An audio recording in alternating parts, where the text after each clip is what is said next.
எங்களுடைய இதய தெய்வம் டாக்டர் புரட்சி தலைவி அம்மா அவர்கள் உசிலம்பட்டியைச் சேர்ந்த பாரதிய பார்ப்பா கட்சியினுடைய நிறுவன தலைவர் முருகன்ஜி அவர்களுடைய கடுமையான போராட்டத்திற்கு பின்னால் அவருடைய கோரிக்கையை ஏற்று உசிலம்பட்டி பேருந்து நிலையத்திற்கு பசும்பொன் முத்துராமலிங்க தேவருடைய பெயரையும் பசும்பொன் முத்துராமலிங்க தேவருடைய திருவுருவச் சிலையை நந்தனத்தில் வைப்பேன் என்ற உத்தரவை அன்றைக்கு கொடுத்தார்கள்.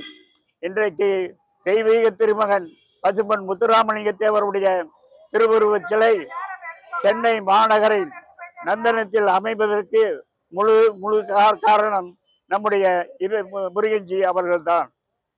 அதே போல அமரர் தேவர் தந்த தேவர் டி.கே. மூக்கையா தேவர் அவர்களுடைய திருவுருவச் சிலையை இதனுடைய அருகில் நிறுவுவதற்கு முழு ஒத்துழைப்பை கொடுத்து இந்த வழியாக பாதையையும் ஏற்படுத்தி கொடுத்தவர் நம்முடைய முருகன்ஜி அவர்கள்.